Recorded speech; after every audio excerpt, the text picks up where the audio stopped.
যদি তোমরা কুফরি করো তাহলে তোমরা কিভাবে নিজেদেরকে সেদিন বাঁচাবে, কিভাবে আত্মরক্ষা করবে যেদিন আল্লাহ পাক রব্বুল আলামিন শিশুকে বৃদ্ধে রূপান্তরিত করে দিবেন। এর মানে হলো কিয়ামতের ভয়াবহতা এমন ভয়ঙ্কর পরিস্থিতি হবে, ওই ভয়াবহতা দেখে শিশু বৃদ্ধে রূপান্তরিত হয়ে যাবে। এই দিনের ব্যাপারে এই আয়াতের ব্যাখ্যা আল্লাহ রাসূল সাল্লাল্লাহু আলাইহি ওয়াসাল্লাম বুখারী শরীফের 4741 নম্বর হাদিসের বর্ণনা আল্লাহ রাসূল ওই যে সূরা হজের 1-2 নম্বর আয়াত আর সূরা মুজাম্মিলের 17 নম্বর আয়াতের ব্যাখ্যা বলেন, ওই দিনটা হবে এত ভয়ঙ্কর, আদম নবীকে আল্লাহ ডাক দিবেন, আদম নবী বলবে লাব্বাইক ওয়া সা'দাইকা ইয়া রব, আল্লাহ আমি উপস্থিত আপনার হুকুম পালন করার জন্য। আদম নবীকে বলবেন ইন্নাল্লাহা ইয়া'মুরুকা আন তুখরিজা বাসাম মিন দুররিয়াতিক, আল্লাহ পাক রব্বুল আলামিন আপনাকে হুকুম করছেন আপনি যেন আপনার সন্তানদের মধ্য থেকে মিন কুল্লি আলফিন 1999 জন জাহান্নামের বাহিনী আপনি বের করেন। আদম নবী বলবে আল্লাহ ওয়া মা বাসুন্নার, জাহান্নামের বাহিনীর পরিমাণ কত? আল্লাহ বলবেন মিন কুল্লি আলফিন 999 1999 জন। সাহাবারা শোনার পর কান্না করা শুরু করে দেয়। এক পর্যায়ে আল্লাহ নবী বলেন কান্না করার কিছু নাই, মিন ইয়াজুজ ওয়া মাজুজ 99 ইয়াজুজ মাজুজের থেকে হবে 999 ওয়া ওয়াহিদুম মিনকুম, আর তোমাদের থেকে হবে একজন। ইয়াজুজ মাজুজের থেকে 999 তোমাদের একজন। আর তিরমিজির বর্ণনায় রাসূল বলেছেন ফায়ুফাজুল আদাদ, আল্লাহ নবী বলেন ইন্নাহা লাম তাকুন নুবুওয়াতুন ক্বাবলাহা ইল্লা বাইনা ইয়াদাইহা জাহিলিয়া, আমার পূর্বে যত নবী দুনিয়াতে আসছে নবুয়ত পাওয়ার আগের যুগটাকে বলা হয় জাহিলিয়াতের যুগ। ফায়ুফাজুল আদাদু মিনাল জাহিলিয়া, জাহিলি যুগ থেকে আল্লাহ পাক রব্বুল আলামিন সংখ্যা নিবে নেওয়ার পর ওই 999 জন পূরণ করতে চাইবেন আল্লাহ। ফাইন তাম্মা, যদি পূরণ হয়ে যায় ভালো কথা, ওয়া ইল্লা কামুলাত মিনাল মুনাফিকিন, পূরণ না হইলে মুনাফিকদের থেকে নিয়ে আল্লাহ 999 জন পুরা করবেন, আর তোমাদের হবে একজন। আম্মা বা'দু ফাআউযু বিল্লাহি মিনাশ শাইতানির রাজীম। বিসমিল্লাহির রহমানির রহিম। يا أيها الناس اتقوا ربكم إن زلزلة الساعة شيء عظيم يوم ترونها تذهل كل مرضعة عما أرضعت وتضع كل ذات حمل حملها وترى الناس سكارى وما هم بسكارى ولكن عذاب الله شديد اللهم صل على محمد وعلى آل محمد كما صليت على إبراهيم وعلى آل إبراهيم إنك حميد مجيد اللهم بارك على محمد وعلى آل محمد كما باركت على إبراهيم وعلى آل إبراهيم إنك حميد مجيد سبحانك لا علم لنا إلا ما علمتنا إنك أنت العليم الحكيم আল্লাহ আমাদেরকে এই ইসলাহি মাহফিলে উপস্থিত হওয়ার তৌফিক দান করেছেন, সকলে বলি আলহামদুলিল্লাহ। মাগরিব থেকে এশা পর্যন্ত আল্লামা হাসান জামিল সাহেব এবং এশার নামাজের পর একজন আলোচক, এরপরে হাকিমুন নফস আল্লামা মুফতি মুশতাকুন নবী কাসিমি হযরত, ওনারা আলোচনা করেছেন। সর্বশেষ আমি কিছু কথা আপনাদের সামনে বলার জন্য এখানে বসেছি। আল্লাহ পাক রব্বুল আলামিন আমাদের সকলকে যে কথাগুলো বলবো এই কথাগুলো শুনে আমি সহ সবাই যেন আমল করতে পারি, আল্লাহ তৌফিক দান করেন। সূরা হজের 1 নম্বর এবং 2 নম্বর আয়াতে কারিমা তেলাওয়াত করলাম। সূরা হজের 1 নম্বর আয়াতে আল্লাহ কিয়ামতের ময়দানের ভয়াবহ অবস্থার কথা আল্লাহ আলোচনা করেছেন। কিয়ামতের মাঠ আল্লাহ কেন কায়েম করবেন? সূরাতুন নাজমের 31 নম্বর আয়াতে আল্লাহ বলেন, লিয়াজজিয়াল্লাযীনা আসাউ বিমা আমিলু, যারা খারাপ কাজ করেছে তাদেরকে প্রতিফল দেওয়ার জন্য কিয়ামতের মাঠ আল্লাহ কায়েম করবেন। ওয়ায়াজজিয়াল্লাযীনা আহসানু বিল হুসনা, যারা ভালো কাজ করেছে তাদেরকে আল্লাহ পুরস্কার দেওয়ার জন্য কিয়ামতের মাঠ কায়েম করবেন। খারাপ কাজ যারা করেছে তাদেরকেও প্রতিফল দিবেন, ভালো কাজ যারা করেছে তাদেরকে আল্লাহ পুরস্কার দিবেন। কিয়ামতের ময়দানটা খুব ভয়ঙ্কর একটা পরিস্থিতি হবে সেদিন। এই কথাটা আল্লাহ সূরা হজের 1-2 নম্বর আয়াতে বলেন, ইয়া আইয়ুহান নাসুত্তাকু রাব্বাকুম, হে মানুষ তোমরা তোমাদের রবকে ভয় করো। ইন্না জালজালাতাস সাআতি শাইউন আযীম, নিশ্চয়ই কিয়ামতের কম্পন এটা ভয়ঙ্কর ব্যাপার। ইয়াউমা তারাউনাহা তাযহালু কুল্লু মুরদিআতিন আম্মা আরদাআত, সেদিন আপনি দেখবেন, তোমরা দেখবে প্রত্যেক দুধ পানকারিনী তার দুগ্ধপুষ্য শিশুকে ভুলে যাবে এই ভয়াবহতার কারণে। ওয়াতাদউ কুল্লু যাতি হামলিন হামলাহা, প্রত্যেক গর্ভধারিণী তার গর্ভপাত করে ফেলবে। এটা অটোমেটিক গর্ভপাত হয়ে যাবে কিয়ামতের বিভীষিকাময় পরিস্থিতির কারণে। ওয়াতারান নাসা সুকারা, আপনি দেখবেন মানুষ মাতাল, আসলে ওমা হুম বিসুকারা, তারা মাতাল না। ওয়ালাকিন্না আযাবাল্লাহি শাদীদ, কিন্তু আল্লাহর আযাব খুব কঠিন। কিয়ামতের ময়দানের ভয়াবহ অবস্থাটাই এটা ভয়ঙ্কর আযাব। আল্লাহ আমাদের সকলকে সেই পরিস্থিতিতে যেন আমাদেরকে না ফেলে, আল্লাহ যেন রহমতের ছায়া আমাদেরকে জায়গা দান করেন। কিয়ামতের ময়দানের ব্যাপারে আল্লাহ যে আয়াতে কারিমা দ্বয় বলেছেন, এই আয়াত দুইটার ব্যাপারে রাসূল আকরাম সাল্লাল্লাহু আলাইহি সাল্লাম হাদিসে ব্যাখ্যা করেছেন। তিরমিজি শরীফের 3168 নম্বর হাদিস, এই হাদিসের বর্ণনাকারী ইমরান ইবনে হুসাইন রাদিয়াল্লাহু তাআলা আনহু।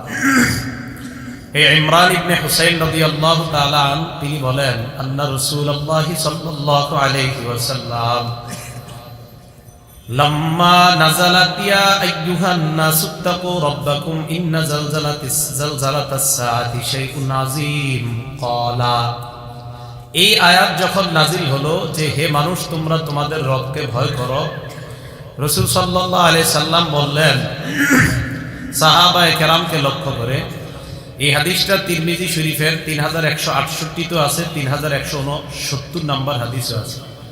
পরের হাদিসে আছে যে সাহাবারা একটা সফরের মধ্যে ছিল। ওই হাদিসের বর্ণনাটা এমন, তাফাওয়াতা বাইনা আসহাবিহি ফিস সিয়ার, সাহাবায়ে কেরাম চলতেছে সফরের মধ্যে, আকবর হয়ে গেছে তাদের। রাসূল সাল্লাল্লাহু আলাইহি সাল্লাম এই দুইটা আয়াত তেলাওয়াত করলেন। কিভাবে? রফা সাওতাহু বিহাতাইনিল আয়াতাইন, এই দুই আয়াত রাসূল উচ্চ আওয়াজে তেলাওয়াত করলেন আর ইয়া আইয়ুহান নাস বলে সাহাবাদেরকে ডাক দিলেন। সাহাবারা বুঝতে পারলো যে রাসূল সাল্লাল্লাহু আলাইহি সাল্লাম আন্নাহু ইনদা কাউলিন, রাসূল কিছু একটা বলতে চায়। তখন রাসূল আকরাম সাল্লাল্লাহু আলাইহি সাল্লাম বললেন, কিয়ামতের ময়দানটা যখন কায়েম হবে, ইয়াকুলুল্লাহু লি আদম, আদম নবীকে আল্লাহ বলবেন, ইবআস বাসান নার, আপনি জাহান্নামের বাহিনী প্রস্তুত করেন। ফাকালা ওয়ামা বাসুন নার, আদম নবী বলবে, আল্লাহ জাহান্নামের বাহিনী আবার কি, তাদের পরিমাণ কেমন হবে? তখন আল্লাহ বলবেন 999 জন, হাজারে কয়জন? 999 ইলান নার ওয়া ওয়াহিদুন ইলাল জান্নাত, 999 জন জাহান্নামী, একজন জান্নাতী। ফানশাআল মুসলিমুনা ইয়াবকুনা, মুসলমানরা কান্না করা শুরু করে দেয়। আল্লাহ রাসূল সাহাবাদের দিকে তাকিয়ে বললেন, কারিবু ওয়াসাদ্দিদু, তোমরা আল্লাহর নৈকট্য অর্জন করো, মধ্যম পন্থা অবলম্বন করো, সমতল পথে তোমরা চলো। হাদিস দ্বারা বোঝা যায় আল্লাহর নৈকট্য অর্জন মধ্যম পথে চলে যদি আল্লাহর কাছে উপস্থিত হওয়া যায়, তাহলে কিয়ামতের ময়দান ওই বান্দার জন্য আল্লাহ সহজ করে দিবেন। মধ্যম পন্থা অবলম্বন করো, আল্লাহর নৈকট্য অর্জন করার চেষ্টা করো। এটা তিরমিজি শরীফের 3168 আর 3169 নাম্বার হাদিসের বর্ণনা। তো সাহাবায়ে কেরামের এই অবস্থা যখন রাসূল আকরাম সাল্লাল্লাহু আলাইহি সাল্লাম দেখলেন, তখন সাহাবাদেরকে বললেন, ইন্নী আরজু আন তাকুনু রুবুআ আহলিল জান্নাহ, আমার আশা জান্নাতের মধ্যে যারা থাকবে তাদের 4 ভাগের 1 ভাগ হবা তোমরা। ফাকাব্বারু, সাহাবায়ে কেরাম বললেন আল্লাহু আকবার। কি বললেন? সাহাবারা তাকবীর দেওয়ার পর আল্লাহ নবী বললেন, ইন্নী লাআরজু আন তাকুনু সুলুসা আহলিল জান্নাহ, আমার আশা জান্নাতীদের 3 ভাগের 1 ভাগ হবা তোমরা। আগের হাদিসে বললেন 4 ভাগের 1 ভাগ, এই হাদিসে বললেন 3 ভাগের 1 ভাগ। ফাকাব্বারু, সাহাবারা আবার বললেন আল্লাহু আকবার। সাহাবারা তাকবীর দেওয়ার পর আল্লাহ নবী বললেন, ইন্নী লাআরজু আন তাকুনু নিসফা আহলিল জান্নাহ, আমার আশা জান্নাতীদের অর্ধেক হবা তোমরা। তো সাহাবায়ে কেরাম তাকবীর দিলেন। তো সাহাবায়ে কেরামকে রাসূল আকরাম সাল্লাল্লাহু আলাইহি সাল্লাম সান্ত্বনা দিলেন।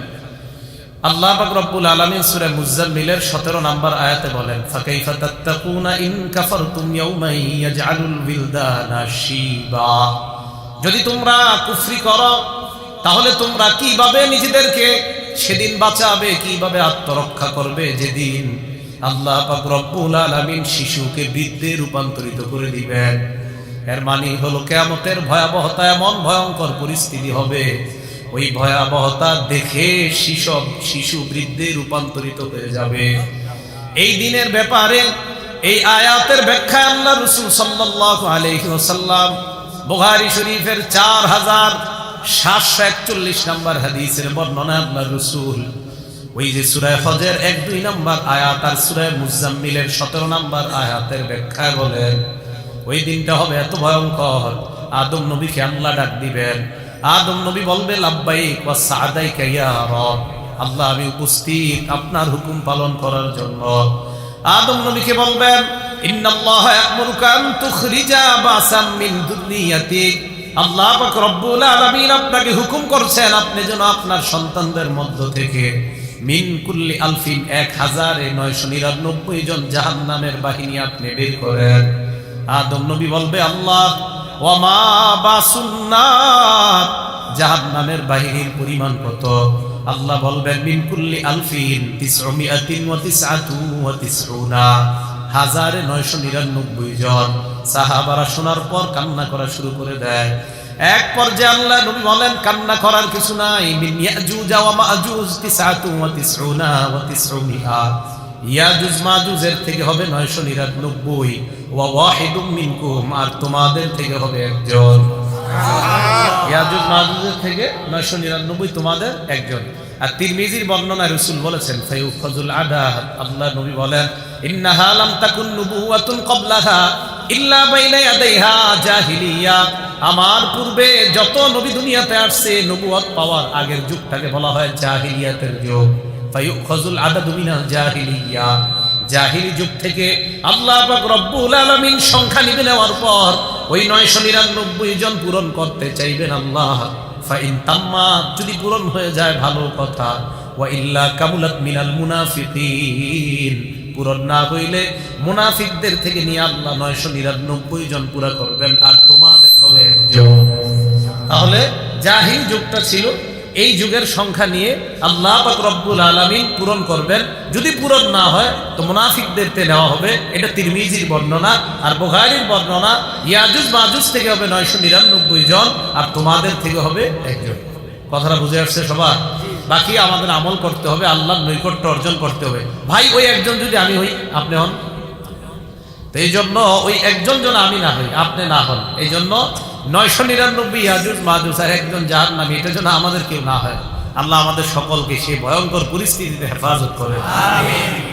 মুসলিম শরীফের 2564 নম্বর হাদিস, এই হাদিসের মধ্যে আল্লাহ রাসূল সাল্লাল্লাহু আলাইহি সাল্লাম বলেন, এই হাদিসের সিরিয়ালটা আমাদের মাদ্রাসার সিলেবাস অনুযায়ী, আমাদের মাদ্রাসার যে পাঠ্যপুস্তক পুরাতন নুসখা, এই নুসখায় মুসলিম শরীফের হাদিসের সংখ্যা হবে 3033টা, সেই অনুযায়ী 2564 নম্বর হাদিস, 2564। قال رسول الله صلى الله عليه وسلم تدنى الشمس يوم القيامة من الخلق আল্লাহ রাসূল বলেন সূর্যটা কিয়ামতের ময়দানে মানুষের এত কাছে হবে ফাতাকুনা মিনহুম হাত্তা তাকুনা মিনহুম কামিকদারি মিল, মাত্র 1 মাইলের দূরত্বে থাকবে। কয় মাইল? কিয়ামতের ময়দানে সূর্যটা মাত্র 1 মাইলের দূরত্ব থাকবে। রাসূল বলেন ফায়াকুনুন নাসু আলা কদরি আমালিহিম ফিল আরাক, মানুষ তার আমল অনুযায়ী ঘামের মধ্যে থাকবে। ফামিনহুম মান ইয়াকুনু ইলা কাবাই, কোন মানুষের ঘাম হবে তার পায়ের টাকনু পরিমাণ। ওয়া মিনহুম মান ইয়াকুনু ইলা রুকবাতাই, কারো ঘাম হবে তার হাঁটু পরিমাণ। ওয়া মিনহুম মান ইয়াকুনু ইলা হাকওয়াই, কারো ঘাম হবে তার কোমর পরিমাণ। কি পরিমাণ? কোমর। কারো ঘাম হবে তার কোমর পরিমাণ। কিছু নুসখায় হাকওয়াইহি, কোন নুসখায় আছে হাকওয়াই, কোমর পরিমাণ ঘাম হবে। ওমিনহুম মাইয়ুলজিমুল আরাকু ইলজামা, কারো ঘাম হবে নাক পরিমাণ। আল্লাহ নবী হাতের মাধ্যমে মুখটা ইশারা, এই দিকে ইশারা করে আবার বললেন কারো ঘাম হবে নাক পরিমাণ। এটা হলো ঘামের অবস্থাটা এত ভয়ঙ্কর হবে। এবার বুখারীতে কি করে দেখেন ঘামের পরে কি হবে। সহিহ বুখারী হাদিস নাম্বার 6532 নাম্বার হাদিস, 6532। قال رسول الله صلى الله عليه وسلم, আল্লাহ নবী বলেন ইয়ারাকুন নাস ইয়াউমাল কিয়ামা হাত্তা ইয়াযহাবা আরাকুহুম ফিল আরদ 70 যিরাআ, কিয়ামতের ময়দানে মানুষ যখন ঘর্মাক্ত হয়ে যাবে, মানুষ যখন ঘামাবে, তাদের ঘাম জমিনের মধ্যে 70 গজ নিচে হবে তাদের ঘাম। এরকম ঘামের মধ্যে আপনার এটার গভীরতা হবে 70 গজ। এই ঘামের মধ্যে মানুষ সাঁতার কাটতে থাকবে। রাসূল বলেন ইউলজিমুহুম হাত্তা বালাগা আযানাহুম, ঘাম তাদেরকে এমন ভাবে ডেকে ফেলবে তাদের কান পর্যন্ত ঘাম যাবে। কারো কারো অবস্থা হবে এমন, তার মানে ঘামের মধ্যে হাবুডুবু খেতে থাকবে। কিয়ামতের ময়দানে মানুষ তার আমল অনুযায়ী ঘামের মধ্যে সাঁতার কাটবে। কারো হবে হাঁটু, কারো টাকনু, কারো কোমর পরিমাণ। দেখেন এই পরিস্থিতি অনেক ভয়ঙ্কর, এটা সহ্য করার মতো না। এই জন্য এই দিন আল্লাহর রহমতের ছায়া ছাড়া আমাদের উপায় নাই। তো সেই ভয়ঙ্কর পরিস্থিতিতে আল্লাহ পাক রব্বুল আলামিন দয়া করে 7 শ্রেণীর মানুষকে আরশের ছায়াতলে জায়গা দান করবেন। কয় শ্রেণীর মানুষ? সহিহ বুখারী হাদিস নাম্বার 660 নাম্বার হাদিস। قال رسول الله صلى الله عليه وسلم, আল্লাহ নবী বলেন সাবাতুন ইউজিল্লুহুমুল্লাহ ফি জিল্লিহি ইয়াওমা লা জিল্লা ইল্লা জিল্লুহু, 7 ব্যক্তি এমন, যে 7 ব্যক্তিকে আল্লাহ কিয়ামতের ময়দানে তার ছায়ার মধ্যে ছায়া দান করবেন, যেদিন আল্লাহর রহমতের ছায়া ছাড়া আর কোনো ছায়া থাকবে না। 1 নাম্বার আল ইমামুল আদিল, ন্যায়পরায়ণ শাসক। কে? এই ন্যায়পরায়ণ শাসককে আল্লাহ কিয়ামতের ময়দানে আরশের ছায়াতলে জায়গা দান করবেন। ন্যায়পরায়ণ শাসক কাকে বলে? ন্যায়পরায়ণ শাসক বলা হয় আল ইমামুল আদিল। ইমামুল আদিল বলা হয় হুয়া আইয়াত্তাবিয়া আমরাল্লাহ বিকুল্লি শাইইন বিওয়াদ'i কুল্লি শাইইন ফি মাওদি'iহি মিন গায়রি ইফরাতিন ওয়ালা তাফরিদ, কোন রূপ বাড়াবাড়ি ছাড়া, ছাড়াছাড়ি ছাড়া, যে প্রত্যেকটা জিনিসকে যথাযথ স্থানে যে রাখে তাকে বলা হয় ন্যায়পরায়ণ শাসক। প্রত্যেকটা বিষয় যথাযথভাবে আদায় করা তাকে বলা হয় ন্যায়পরায়ণ শাসক। হুয়াল আদলু ফি নাফসিহি ওয়াল আদিলু ফি হুকমিহি, নিজেও একজন ইনসাফওয়ালা এবং হুকুমও করে ইনসাফের সাথে, তাকে বলা হয় ন্যায়পরায়ণ শাসক। 2 নাম্বার, ন্যায়পরায়ণ শাসকের মৌলিক 4টা কাজ। জোরে বলেন কয়টা? 4টা কাজ। সূরা হজের 41 নম্বর আয়াতে আল্লাহ বলেন আল্লাযীনা ইম্মাক্কান্নাহুম ফিল আরদি আকামুস সালাহ ওয়া আতাউয যাকাহ ওয়া আমারু বিল মা'রুফি ওয়া নাহাউ আনিল মুনকার, আমি যাদেরকে দুনিয়ার শাসনভার দেই, যাদেরকে ক্ষমতায় বসাই, তাদের মৌলিক দায়িত্ব হবে 4টা। 1 নাম্বার আকামুস সালাহ, নামাজ কায়েম করা। 2 নাম্বার আতাউয যাকাহ, যাকাত আদায় করা। 3 নাম্বার আমারু বিল মা'রুফ, নেক কাজের আদেশ করা। 4 নাম্বার ওয়ানাহু আনিল মুনকার, অসৎ কাজ থেকে নিষেধ করা। তাহলে ন্যায়পরায়ণ শাসকের মৌলিক কাজ কয়টা? 4টা। নামাজ কায়েম করা, রাষ্ট্রীয়ভাবে নামাজ কায়েম করা, রাষ্ট্রীয়ভাবে যাকাত প্রতিষ্ঠিত করা, রাষ্ট্রীয়ভাবে ন্যায় কাজের আদেশ করা, রাষ্ট্রীয়ভাবে অসৎ কাজ থেকে মানুষকে বিরত রাখা। মৌলিকভাবে একজন ন্যায়পরায়ণ শাসকের এই 4 কাজ। ন্যায়পরায়ণ শাসকের ফজিলত, কয়েকটা ফজিলত আমরা মনে রাখি। 1 নাম্বার ফজিলত, ন্যায়পরায়ণ শাসক আল্লাহর ডান পাশে নূরের মিম্বরে বসবে। আল্লাহর ডান পাশে নূরের মিম্বরে বসবে। কে এটা? ন্যায়পরায়ণ শাসক। মুসলিম শরীফের 1827 নম্বর হাদিস। এই হাদিসের মধ্যে আসছে ক্বালা রাসূলুল্লাহ সাল্লাল্লাহু আলাইহি ওয়াসাল্লাম ইন্নাল মুকসিতিনা ইনদাল্লাহ আলা মানাবির মিন নূর আন ইয়ামিনির রহমান। ন্যায়পরায়ণ শাসক আল্লাহ পাক রব্বুল আলামিনের কাছে নূরের মিম্বরে বসবে, রহমানের একদম ডান পাশে, রহমানের ডান পাশে নূরের মিম্বরে বসবে। ওয়াকিলতা ইয়াদাইহি ইয়ামিন, ন্যায়পরায়ণ শাসকের দুই হাত ডান হাত। বলেন কি বললাম বাংলাটা? ন্যায়পরায়ণ শাসকের দুই হাত ডান হাত, মানে ডান হাত দিয়ে ভালো কাজ করা লাগে। তো ন্যায়পরায়ণ শাসকের ডান হাত মানে দুই হাত ডান হাত। কিলতা ইয়াদাইহি ইয়ামিনুন, তার দুই হাত ডান হাত, মানে সে শুধু ভালো কাজই করবে, ডান হাত দিয়ে শুধু ভালো কাজই করা। তো ন্যায়পরায়ণ শাসকের দুই হাত ডান হাত, এর মানে তো ন্যায়পরায়ণ শাসক কি?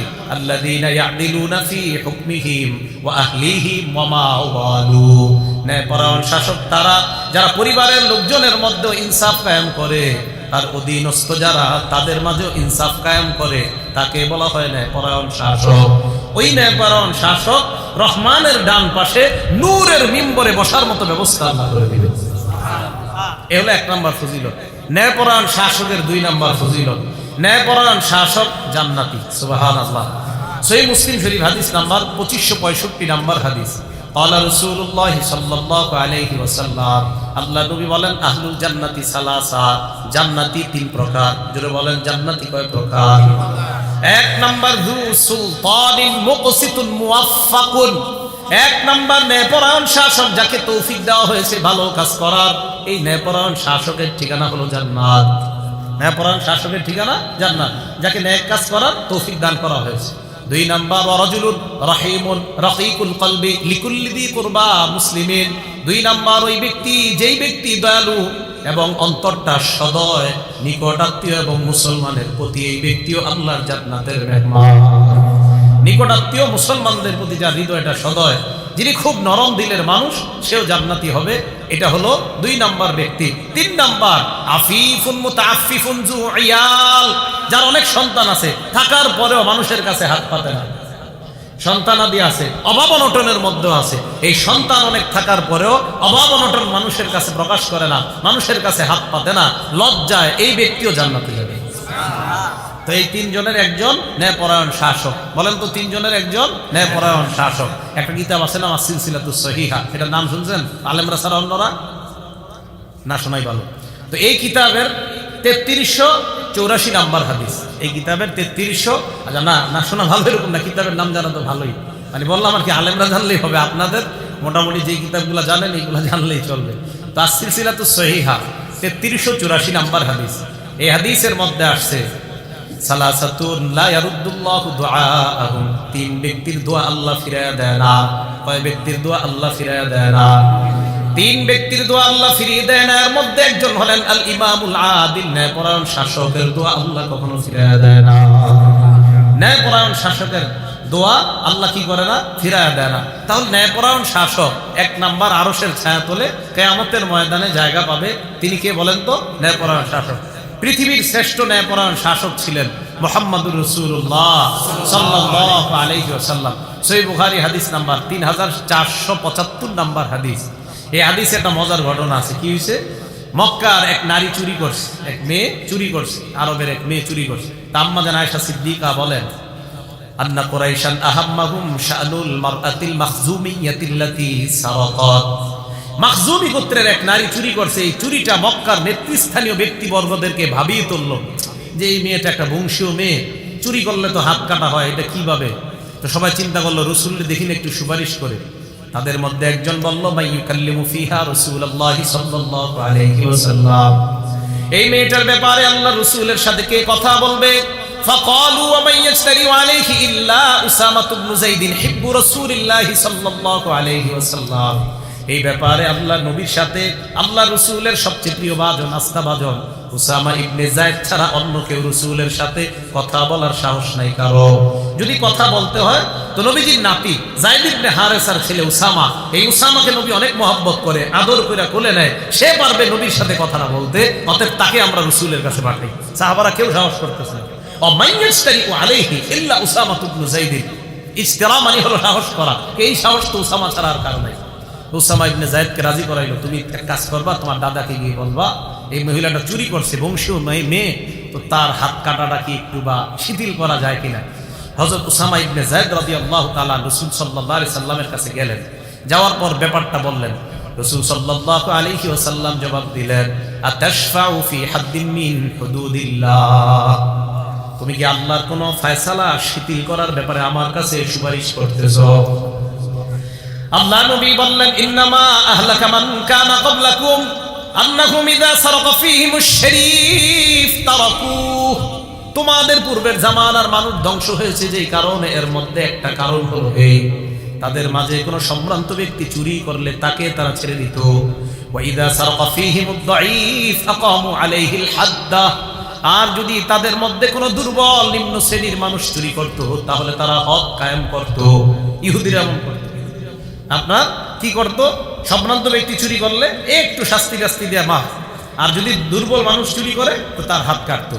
রাসূল আকরাম সাল্লাল্লাহু আলাইহি সাল্লাম যে কথাটা শেষে বললেন, সারা দুনিয়ার মধ্যে স্বর্ণাক্ষরে লিখে রাখার মতো কথা। নবীজি বললেন, আইমুল্লাহ, আল্লাহর কসম, লাউ আন্না ফাতিমাতা ইবনাতা মুহাম্মাদিন সাল্লাল্লাহু আলাইহি ওয়াসাল্লাম সারাকাত, শোনো তোমরা, আমার কন্যা ফাতেমাও যদি চুরি করতো, লাকাতাতু ইয়াদাহা, তার হাতও আমি কাটতাম।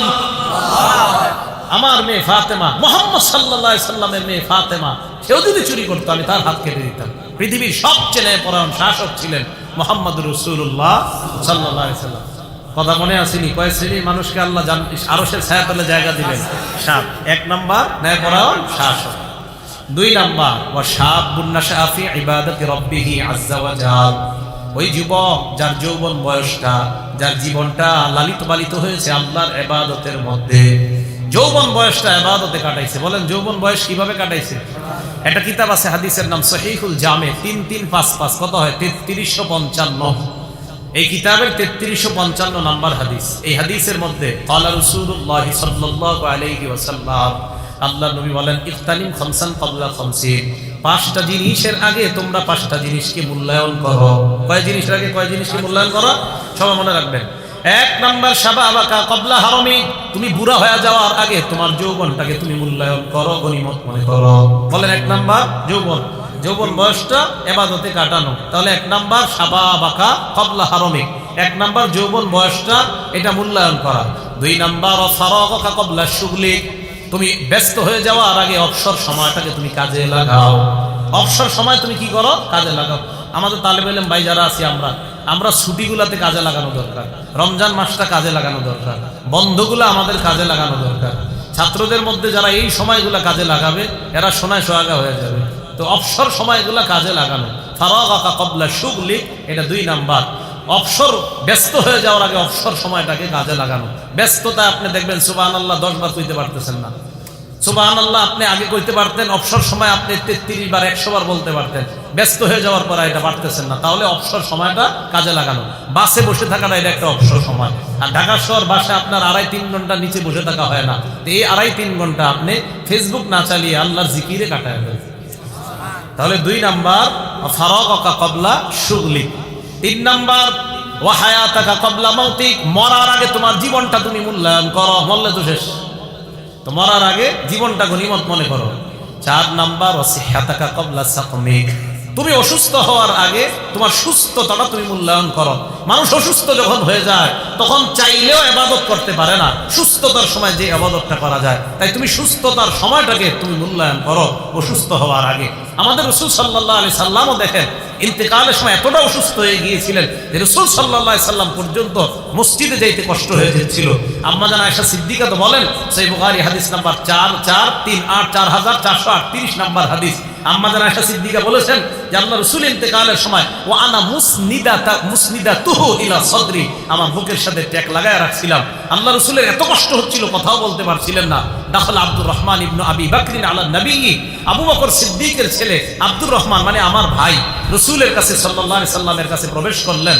তো রাসূল সাল্লাল্লাহু আলাইহি সাল্লামের কাছে আব্দুর রহমান ইবনে আবু বকর যখন প্রবেশ করলেন, আচ্ছা হাদিসটা পুরোটাই বলে ফেলি, কি বলেন? আয়েশা পড়ছে মাথায়, বলে ফেলি, মজার হাদিস। রাসূল আকরাম সাল্লাল্লাহু আলাইহি সাল্লামের কাছে আব্দুর রহমান ইবনে আবু বকর প্রবেশ করছে, মানে আম্মা জান আয়েশা সিদ্দিকার ভাই। তো প্রবেশ করার সময় আম্মা জান আয়েশা সিদ্দিকা বলেন, ওমা আব্দুর রহমান সিওয়াকুন রতবুন, আব্দুর রহমানের সাথে একটা তাজা মেসওয়াক, ইয়াস্তান্নু যেটা দিয়ে মেসওয়াক করতেছে, একটা তাজা মেসওয়াক করতেছে। তো এই মেসওয়াক যখন করতেছে রাসূল সাল্লাল্লাহু আলাইহি সাল্লাম ফাআব্বাদাহু, রাসূল সাল্লাল্লাহু আলাইহি সাল্লাম তার দিকে তাকাইছে, আব্বাদাহু রাসূলুল্লাহ বাসারা, রাসূল সাল্লাল্লাহু আলাইহি সাল্লাম তার দিকে তাকাইলেন, দৃষ্টি দিলেন। তো আম্মা জান ইশারায় বললেন, কি মেসওয়াকটা লাগবে? তো মাথায় বললেন, হ্যাঁ মেসওয়াকটা লাগবে। আম্মা জান বলেন, ফাখাসতু সিওয়াক, মেসওয়াকটা আমি নিলাম। নেওয়ার পর ফাকাসামতুহু ওয়া নাফাসতুহু ওয়া তাইয়াবতুহু, মেসওয়াকটা কামড়ায়া নরম করে দিলাম। আম্মা জান বলেন, আমার সৌভাগ্য, আমার থুতু আর রাসূলের থুতু মুবারক আল্লাহ তার ইন্তেকালের আগে এক করে দিয়েছেন। রাসূল সাল্লাল্লাহু আলাইহি সাল্লাম মেসওয়াক করলেন ইন্তেকালের আগে। আম্মা জান বলেন, মা রাআইতু রাসূলুল্লাহ সাল্লাল্লাহু আলাইহি সাল্লাম ইস্তান্না ইস্তিলানান আহসানা কাত্তু, ওই দিনের চাইতে এত সুন্দর করে আর কখনো মেসওয়াক করতে দেখিনি। আম্মা জান আয়েশা সিদ্দিকা উনি গর্ব করে বলতেন, মাতা রাসূলুল্লাহ সাল্লাল্লাহু আলাইহি সাল্লাম বাইনা হাতিনাতি ওয়া যাতিনাতি, আল্লাহ রাসূল আমার থুতনি আর আমার বুকের এই মাঝামাঝি অবস্থায় থেকে আল্লাহর কাছে চলে গেছেন। তো রাসূল সাল্লাল্লাহু আলাইহি সাল্লাম কথাও বলতে পারছিলেন না, দুইজনের কাঁধে ভর দিয়ে মসজিদে যাচ্ছেন। তো ওজোরের সময় মানুষ ইবাদত করতে পারে না চাইলেও, এই জন্য 4 নাম্বার সিহহাতাকা ক্বাবলা সাকমিক, অসুস্থ হওয়ার আগে সুস্থতা, এটাকে গনিমত মনে করা, এটাকে মূল্যায়ন করা। মনে থাকবে তো ইনশাআল্লাহ? তাহলে অসুস্থ হওয়ার আগে সুস্থতা, এগুলা গনিমত মনে করব আমরা। অবসরতার আগে, আপনার ব্যস্ত হয়ে যাওয়ার আগে অবসরতা, এটাকে আমরা গনিমত মনে করব। আর হলো আপনার যৌবন, বয়সটা বৃদ্ধ হয়ে যাওয়ার আগে গনিমত মনে করব। আর একটা 5 নাম্বার যেটা, সেটা হলো আপনার গিনাকা ক্বাবলা ফাকরি, দরিদ্র হওয়ার আগে ধনাঢ্য, টাকা পয়সা, এগুলাকে গনিমত মনে করা। আপনি অযথা জায়গায় টাকাগুলা নষ্ট করে গরিব হয়ে যাওয়া, এটার কোনো মানি হয় না। তাহলে যৌবন বয়সটাকে আমরা ইবাদতে কাজে লাগানোর চেষ্টা করব, ইনশাআল্লাহ কিয়ামতের ময়দানে আরশের ছায়াতলে আল্লাহ জায়গা দান করবেন। তিরমিজি শরীফের 2416 নাম্বার হাদিস, এই হাদিসের মধ্যে রাসূল আকরাম সাল্লাল্লাহু আলাইহি সাল্লাম বলেন, লা তাজুলু কদামা ইবনি আদম হাত্তা ইসআলা আন খামসিন, কিয়ামতের ময়দানে আদম সন্তানকে 5টা প্রশ্ন করার আগে আদম সন্তানের 2 পা নড়বে না। কয় প্রশ্ন করার আগে? 1 নাম্বার আন উমরিহি ফিমা আফনা, জীবন সম্পর্কে জিজ্ঞাসা করা হবে, জীবন কোন কাজে কাটাইছে। 2 নাম্বার ওয়া আন শাবাবিহি ফিমা আবলা, 2 নাম্বার যৌবন সম্পর্কে প্রশ্ন করা হবে, যৌবনটা কোথায় কাজে লাগিয়েছে। 1 নাম্বার জীবন,